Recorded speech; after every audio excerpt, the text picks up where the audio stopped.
Hello guys, আসসালামু আলাইকুম। আশা করি সবাই ভালো আছেন। ভূত এফএম জুনিয়র 2 চ্যানেলে আপনাদের সবাইকে স্বাগতম। আমি শাকিল, আজকে আবারও চলে আসলাম আপনাদের মাঝে নতুন এক ভয়ঙ্কর সত্য ঘটনা নিয়ে।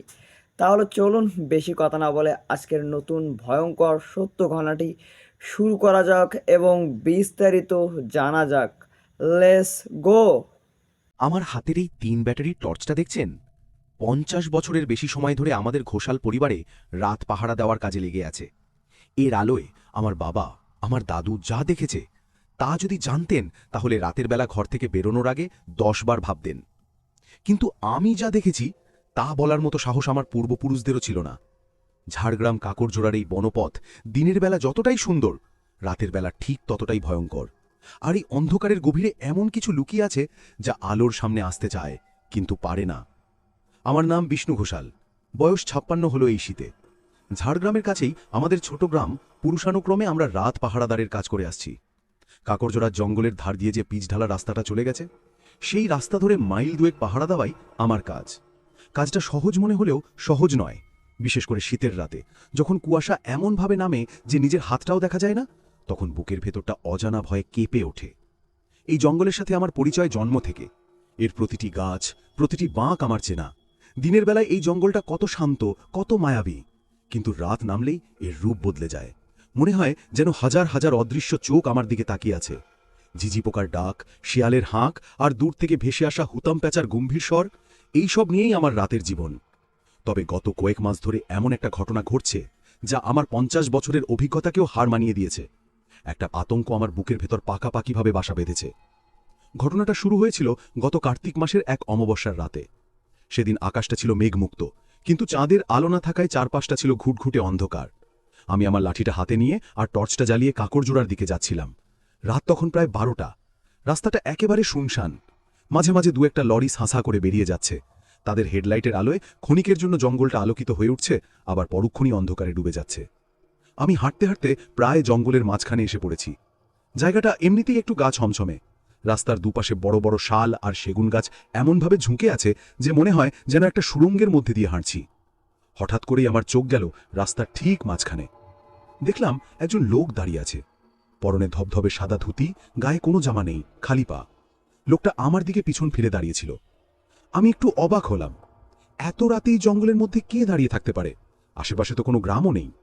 আমি ভাবলাম হয়তো কোনো পথচারী রাস্তা হারিয়েছে। আমি টর্চটা তার দিকে ফেললাম, কিন্তু অবাক ব্যাপার, টর্চের আলোটা যেন তার শরীর ভেদ করে চলে যাচ্ছে।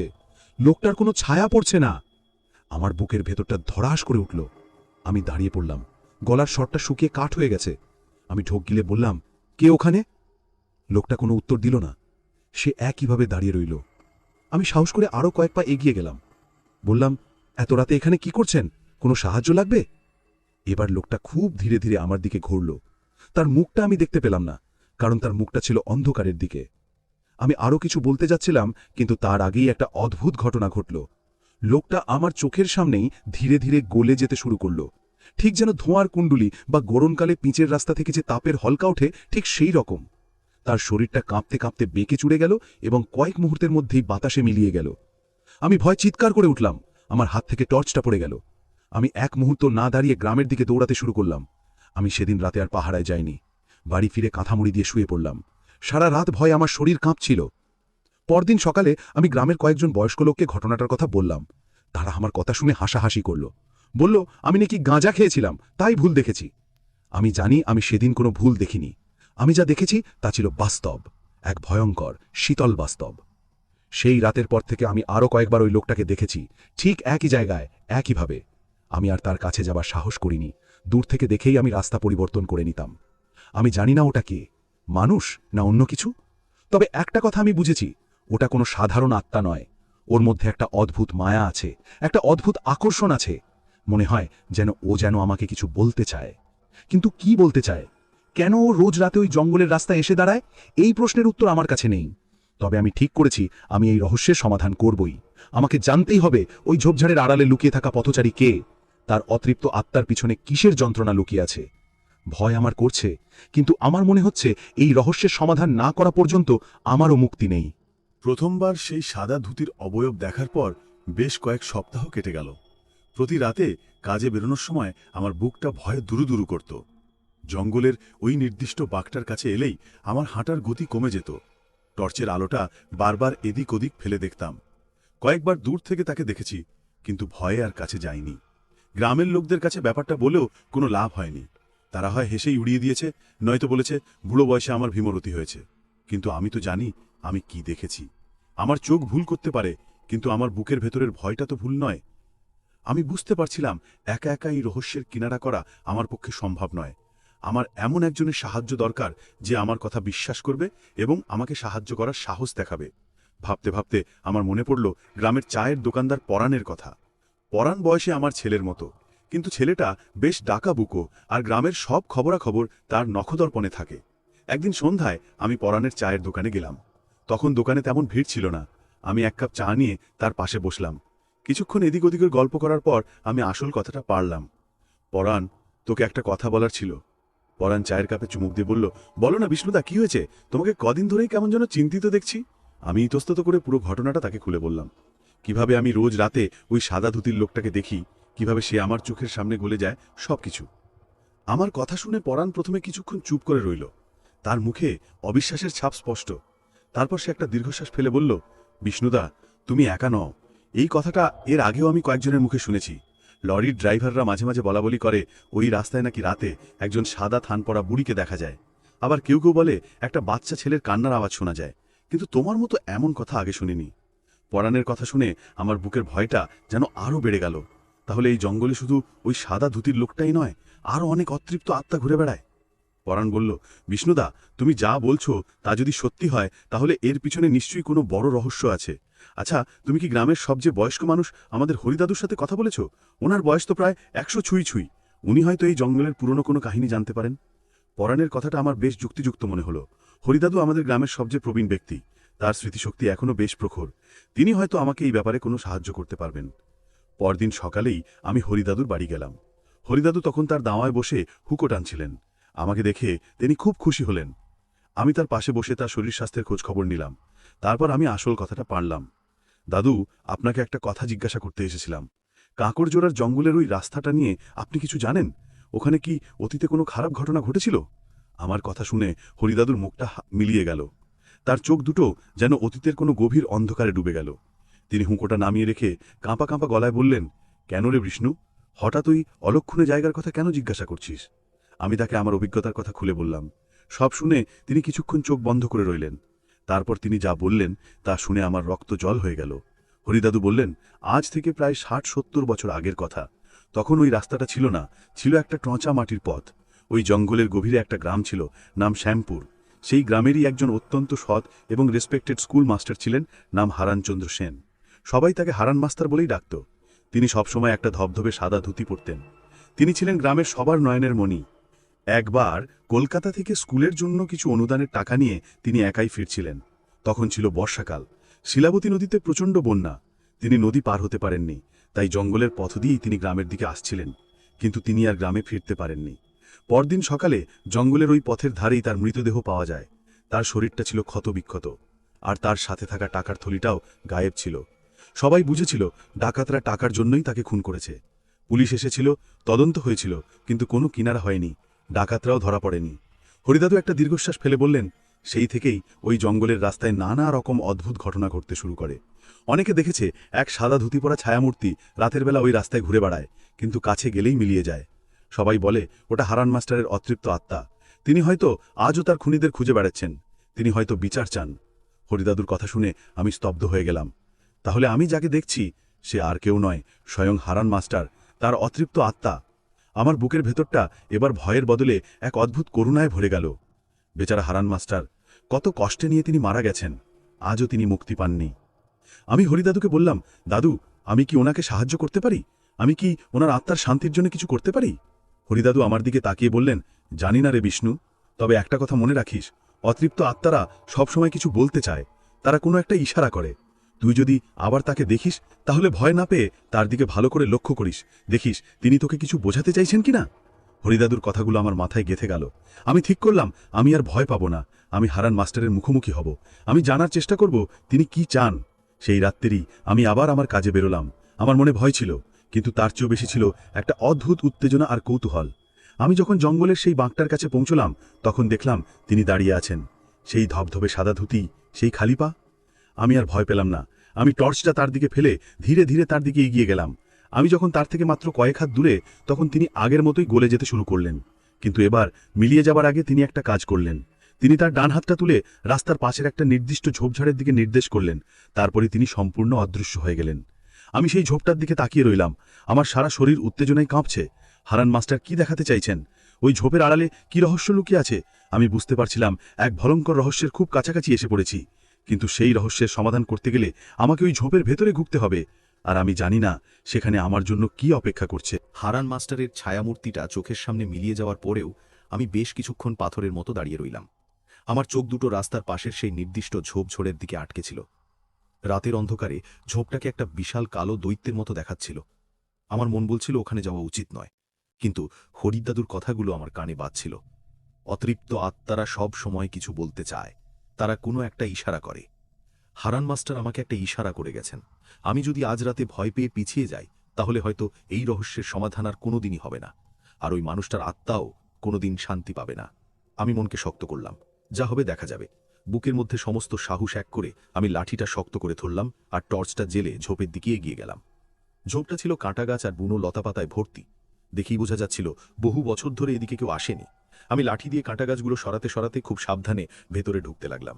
জামা কাপড় ছিঁড়ে যাচ্ছিল, হাতে পায়ে কাঁটার আঁচড় লাগছিল, কিন্তু আমি থামলাম না। প্রায় 10-15 হাত ভেতরে যাওয়ার পর আমার টর্চের আলোয় ধাতব কিছু একটা চকচক করে উঠল। আমি আরও কাছে গিয়ে লতাপাতাগুলো সরাতেই দেখলাম মাটির মধ্যে অর্ধেক পুঁতে রাখা অবস্থায় একটা পুরনো লোহার বাক্স। বাক্সটার গায়ে মূর্চে ধরে গেছে, দেখেই বোঝা যাচ্ছে বহু পুরনো জিনিস। আমার বুকের ভেতরটা উত্তেজনায় ধরাস ধরাস করে উঠল। এটাই কি সেই রহস্যের চাবিকাঠি? হারান মাস্টার কি এই বাক্সটার কথাই বলতে চেয়েছিলেন? আমি আশেপাশে ভালো করে দেখে নিলাম, না, কেউ কোথাও নেই। আমি হাঁটু গেড়ে বসে মাটি খুঁড়ে বাক্সটা বের করার চেষ্টা করতে লাগলাম। মাটিটা ছিল বেশ শক্ত, খালি হাতে খোঁড়া খুব কঠিন কাজ। আমি আমার পকেট থেকে নজটা বের করে তাই দিয়েই মাটি আলগা করতে শুরু করলাম। প্রায় আধ ঘন্টার চেষ্টায় আমি বাক্সটা মাটি থেকে বের করতে পারলাম।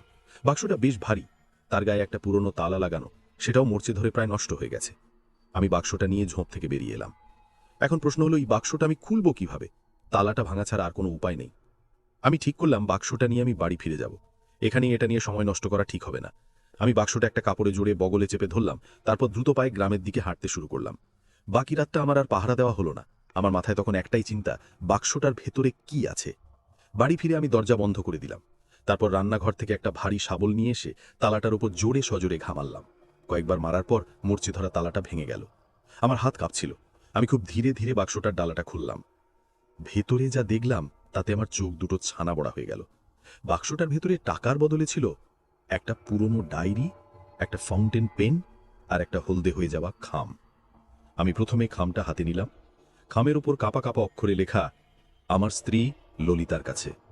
আমার বুঝতে বাকি রইল না এটা হারান মাস্টারের লেখা চিঠি। তিনি হয়তো বিপদের আঁচ পেয়েই এই চিঠিটা লিখেছিলেন। আমি খুব সাবধানে চিঠিটা বের করে পড়তে শুরু করলাম। চিঠির লেখাটা বেশ অস্পষ্ট, অনেক জায়গার কালি ছড়িয়ে গেছে, কিন্তু যা পড়লাম তা আমার কল্পনার অতীত। চিঠিতে লেখা ছিল, প্রিয় ললিতা, যখন তুমি এই চিঠি পড়বে তখন হয়তো আমি আর এই পৃথিবীতে থাকব না। আমি জানি আমার বিপদ আসন্ন। গ্রামের জমিদার ভৈরব চৌধুরীর কুকীর্তি আমি জেনে ফেলেছি। সে শুধু গ্রামের গরিব চাষিদের জমিই কেড়ে নেয় না, সে ব্রিটিশদের সাথে হাত মিলিয়ে দেশের স্বাধীনতা সংগ্রামীদের ধরিয়ে দেবার কাজ করে। আমি তার বিরুদ্ধে কিছু প্রমাণ জোগাড় করেছি। এই ডায়েরিটার মধ্যেই সেই সব প্রমাণ আছে। আমি কলকাতা থেকে ফিরেই পুলিশের বড় কর্তার কাছে সব ফাঁস করে দেব ঠিক করেছিলাম, কিন্তু আমার মনে হচ্ছে ভৈরব চৌধুরী সে খবর পেয়ে গেছে। সে আমাকে শেষ করে দেবার জন্য লোক লাগিয়েছে। আমি যে টাকাটা নিয়ে ফিরছি সেটা স্কুলের বাচ্চাদের ভবিষ্যতের জন্য। সেই টাকাটা আমি এই বাক্সে রাখলাম না, কারণ আমি জানি ওরা টাকার জন্যই আমাকে আক্রমণ করবে। আমি টাকাটা অন্য জায়গায় লুকিয়ে রেখেছি। যদি আমার কিছু হয়ে যায়, তুমি এই ডায়েরিটা নিয়ে সোজা কলকাতায় চলে যাবে। সেখানে দেশবন্ধু চিত্তরঞ্জন দাসের কাছে যাবে, তিনিই তোমাকে সাহায্য করতে পারবেন। আমার ছেলে মেয়েদের দেখনিও, আর মনে রেখো আমি কোনো অন্যায়ের সাথে আপোষ করিনি। ইতি, তোমার স্বামী হারানচন্দ্র। চিঠিটা পড়ে আমার সারা শরীর রাগে, ঘেন্নায় আর উত্তেজনায় কাঁপতে লাগলো। তাহলে এটা কোনো সাধারণ ডাকাতির ঘটনা ছিল না, এটা ছিল একটা পরিকল্পিত খুন। আর খুনি আর কেউ নয়, আমাদের গ্রামেরই প্রাক্তন জমিদার ভৈরব চৌধুরী। ভৈরব চৌধুরীর নামটা শোনা মাত্রই আমার বুকের ভেতরটা হিম হয়ে গেল। ভৈরব চৌধুরী আজ বেঁচে নেই, কিন্তু তার ছেলে আর নাতিরা তো এখন ওই গ্রামেই থাকে। তারাই এখন গ্রামের সবচেয়ে প্রভাবশালী এবং ধনী পরিবার। তাদের দাপটে গ্রামের কেউ কথা বলার সাহস পায় না। আমি বুঝতে পারলাম আমি এক ভীষণ বিপজ্জনক ষড়যন্ত্রের মধ্যে জড়িয়ে পড়েছি। এই ডায়েরিটা এখন আমার কাছে একটা টাইম বোমের মতো। এটা যদি চৌধুরী পরিবারের হাতে পড়ে তাহলে তারা আমাকেও শেষ করে দিতে এক মুহূর্ত ভাববে না, আর হারান মাস্টারের আত্মাও কোনোদিন শান্তি পাবে না। আমি ডায়েরিটা হাতে নিলাম, তার পাতাগুলো উল্টাতে লাগলাম। ডায়েরির পাতায় পাতায় ভৈরব চৌধুরীর সমস্ত কুকীর্তির বিস্তারিত বিবরণ লেখা ছিল, তারিখ, সময়, জায়গার নাম, সবকিছু। এটা একটা অকাট্য প্রমাণ। এখন আমি কি করব? এই ৬০-৭০ বছরের পুরনো খুনের সুবিচার আমি কিভাবে করব? পুলিশ কি আমার কথা বিশ্বাস করবে? চৌধুরী পরিবারের বিরুদ্ধে যাওয়ার সাহস কি তাদের আছে? আর হারান মাস্টারের আত্মা, তিনি কি শুধু তার খুনিদের পরিচয়টা জানানোর জন্যই এতদিন ধরে অপেক্ষা করছিলেন, নাকি তিনি এর বিচার চান? আমি সারা রাত ঘুমাতে পারলাম না। আমার মাথায় হাজারো চিন্তা ঘুরপাক খেতে লাগলো। আমি বুঝতে পারছিলাম আমি একাই এই লড়াই লড়তে পারবো না, আমার সাহায্য দরকার। পরদিন খুব ভোরে আমি গেলাম পরাণের চায়ের দোকানে। পরাণ তখন সবে দোকান খুলছে। আমাকে এত সকালে দেখে সে একটু অবাক হলো। আমি তাকে দোকানের ভেতরে ডেকে নিয়ে গেলাম। তারপর দরজাটা বন্ধ করে দিয়ে তাকে রাতের সব ঘটনা খুলে বললাম। বাক্সটা, চিঠিটা, ডায়েরিটা, সবকিছু। সব শুনে পরাণ কিছুক্ষণ থম হয়ে বসে রইল। তার ফর্সা মুখটা উত্তেজনায় লাল হয়ে গেছে। সে বলল, বিষ্ণুদা, তুমি বুঝতে পারছো তুমি কি ভয়ঙ্কর একটা জিনিস খুঁজে পেয়েছ? এটা শুধু একটা পুরনো খুনের রহস্য নয়, এর সাথে আমাদের গ্রামের ইতিহাস জড়িয়ে আছে। আমি বললাম, কিন্তু এখন আমরা কি করব পরাণ? চৌধুরী পরিবারের বিরুদ্ধে যাওয়ার ক্ষমতা কি আমাদের আছে? পরাণ কিছুক্ষণ কি যেন ভাবল, তারপর তার চোখ দুটো জ্বলে উঠল। সে বলল, ক্ষমতা হয়তো আমাদের নেই বিষ্ণুদা, কিন্তু আমাদের কাছে সত্যিটা আছে, আর আমাদের সাথে হারান মাস্টারের আশীর্বাদ আছে। আমাদের ভয় পেলে চলবে না, আমাদের এই সত্যিটা সবার সামনে আনতেই হবে। কিন্তু কিভাবে? পরাণ বলল, আজ রাতে আমরা আবার ওই জঙ্গলে যাব। আমরা হারান মাস্টারের আত্মার সাথে যোগাযোগ করার চেষ্টা করব। আমরা তাকে জিজ্ঞেস করব তিনি আমাদের কাছ থেকে কি চান। তিনি আমাদের পথ দেখাবেন। পরাণের কথায় আমি সাহস পেলাম। আমি বুঝতে পারলাম এই লড়াই আমি একা নই, আমার সাথে পরাণের মতো একজন সাহসী যুবক আছে। কিন্তু আমার মনের গভীরে একটা ভয়ও কাজ করছিল। আজ রাতে জঙ্গলে আমাদের জন্য কি অপেক্ষা করছে? হারান মাস্টারের আত্মা কি সত্যি আমাদের সাহায্য করতে আসবে, নাকি চৌধুরী পরিবারের জ্যান্ত শয়তানগুলো আমাদের জন্য নতুন কোনো ফাঁদ পেতে রেখেছে? এই প্রশ্নের উত্তর জানার জন্য রাত নামা পর্যন্ত অপেক্ষা করা ছাড়া আর কোনো উপায় ছিল না। সেই দিনটা আমার জীবনের সবচেয়ে লম্বা দিন বলে মনে হচ্ছিল। সময় যেন আর কাটতেই চাইছিল না। আমার মনের মধ্যে একই সাথে ভয়, উত্তেজনা আর এক অদ্ভুত দায়িত্ববোধ কাজ করছিল। আমি আর পরাণ ঠিক করলাম আমরা কাউকে কিছু না জানিয়ে আজ রাতে আবার কাকড়জোড়ার জঙ্গলে যাব। পরাণ তার দোকান থেকে দুটো ধারালো কাটারি আর কয়েকটা মোটা দড়ি জোগাড় করে রেখেছিল। আমার কাছে আমার লাঠি আর টর্চ তো ছিলই। রাত 10টা নাগাদ আমরা গ্রামের একেবারে শেষ প্রান্তে দেখা করলাম। চারপাশটা ছিল নিস্তব্ধ। আমরা কোনো কথা না বলে জঙ্গলের পথের দিকে হাঁটতে শুরু করলাম। যতই জঙ্গলের গভীরে যাচ্ছিলাম ততই আমার বুকের কাঁপুনি বাড়ছিল। আজ রাতে আমাদের সাথে কি হতে চলেছে তা একমাত্র ঈশ্বরই জানেন। আমরা সেই নির্দিষ্ট বাঁকটার কাছে এসে পৌঁছলাম, কিন্তু আজ সেখানে কেউ ছিল না। হারান মাস্টারের ছায়ামূর্তিটা আজ দেখা যাচ্ছে না। পরাণ ফিসফিস করে বলল, বিষ্ণুদা, উনি কোথায়? উনি কি আসবেন না? আমি বললাম, জানি না, হয়তো উনি আমাদের পরীক্ষা নিচ্ছেন। চল আমরা ওই ঝোপটার কাছেই অপেক্ষা করি। আমরা সেই ঝোপটার আড়ালে গিয়ে বসলাম। সময় বয়ে যেতে লাগলো। 1টা, 2টো, 3টে, রাত প্রায় 2টো বেজে গেল। জঙ্গলের নিস্তব্ধতা ভেঙে মাঝে মাঝে শিয়ালের ডাক আর পেঁচার স্বর ভেসে আসছিল। আমাদের দুজনেরই চোখ ঘুমে ঢুলে আসছিল। হঠাৎ করেই জঙ্গলের নিস্তব্ধতা ভেঙে দিয়ে একটা আর্তনাদের শব্দ শোনা গেল। শব্দটা আসছিল জঙ্গলের আরও গভীর থেকে। আমরা দুজনেই চমকে উঠলাম। পরাণ আমার হাতটা চেপে তুলে বলল, বিষ্ণুদা, এটা কিসের শব্দ? আমি বললাম, জানি না, কিন্তু শব্দটা শুনে ভালো মনে হচ্ছে না। ঠিক সেই মুহূর্তেই আমরা দেখলাম আমাদের সামনে সেই সাদা ধুতির ছায়ামূর্তিটা এসে দাঁড়িয়েছে। কিন্তু আজ তার রূপ ছিল অন্যরকম। তাকে দেখে আজ আর মায়া বা করুণা হচ্ছিল না, বরং একটা তীব্র যন্ত্রণা আর ডেসেসপারেশন ফুটে উঠছিল। তিনি আজ আর স্থির হয়ে দাঁড়িয়েছিলেন না, তিনি ছটফট করছিলেন। আর তার ডান হাতটা দিয়ে তিনি জঙ্গলের সেই গভীর দিকটা দেখাচ্ছিলেন, যেদিক থেকে আর্তনাদের শব্দ আসছিল। আমরা বুঝতে পারলাম হারান মাস্টার আমাদের ওদিকেই যেতে বলছেন। ওখানে নিশ্চয় ভয়ঙ্কর কিছু একটা ঘটছে। আমরা আর এক মুহূর্তও দেরি করলাম না। আমরা হারান মাস্টারের দেখানো পথে দৌড়াতে শুরু করলাম। তিনি আমাদের সামনে সামনে বাতাসে ভেসে ভেসে যাচ্ছিলেন, যেন আমাদের পথ দেখিয়ে নিয়ে যাচ্ছেন। প্রায় 10 মিনিট ছোটার পর আমরা জঙ্গলের একটা ফাঁকা জায়গায় এসে পৌঁছলাম। সেখানে যা দেখলাম তাতে আমাদের শরীরের সমস্ত রক্ত জল হয়ে গেল। দেখলাম ভৈরব চৌধুরীর নাতি অলোকেশ চৌধুরী আর তার 2 সাগরেদ মিলে একটা লোককে নির্মমভাবে মারধর করছে। লোকটা সারা শরীর রক্তে ভেসে যাচ্ছে, আর তার পাশে একটা সদ্য খোঁড়া গর্ত। আমরা বুঝতে পারলাম ওরা লোকটাকে খুন করে এখানেই পুঁতে ফেলার পরিকল্পনা করেছে। কিন্তু সবচেয়ে ভয়ঙ্কর ব্যাপার হলো, যে লোকটাকে ওরা মারছিল সে আর কেউ নয়, সে হলো হরিদাদুর নাতি প্রকাশ। প্রকাশ গ্রামের একজন সৎ এবং প্রতিবাদী ছেলে। সে সম্প্রতি চৌধুরী পরিবারের কিছু বেআইনি কাজকর্ম নিয়ে গ্রামের পঞ্চায়েতের কাছে অভিযোগ জানিয়েছিল। আমরা বুঝতে পারলাম ইতিহাস আবার নিজেকে পুনরাবৃত্তি করতে চলেছে। সেদিন যেমন হারান মাস্টার সত্যি কথা বলার জন্য প্রাণ দিয়েছিলেন, আজ তেমনি প্রকাশও হয়তো প্রাণ দিতে চলেছে। পরাণ আমার দিকে তাকিয়ে বলল, বিষ্ণুদা, আমাদের কিছু একটা করতে হবে। আমরা এভাবে দাঁড়িয়ে থেকে সব দেখতে পারি না। আমি বললাম, কিন্তু আমরা মাত্র দুজন, আর ওদের হাতে বন্দুক আছে। ঠিক সেই মুহূর্তে একটা অদ্ভুত ঘটনা ঘটল। হারান মাস্টারের ছায়ামূর্তিটা হঠাৎ করেই অলোকেশ চৌধুরী আর তার সাগরীদের সামনে গিয়ে দাঁড়ালো। তার শরীর থেকে একটা তীব্র নীল আলো বিচ্ছুরিত হতে লাগলো। তার সেই শান্ত সৌম্য মুখটা আজ ক্রোধে ভয়ঙ্কর হয়ে উঠেছে। অলোকেশ আর তার সঙ্গীরা সেই ভয়ঙ্কর দৃশ্য দেখে ভয়ে চিৎকার করে উঠল। তাদের হাত থেকে বন্দুক পড়ে গেল।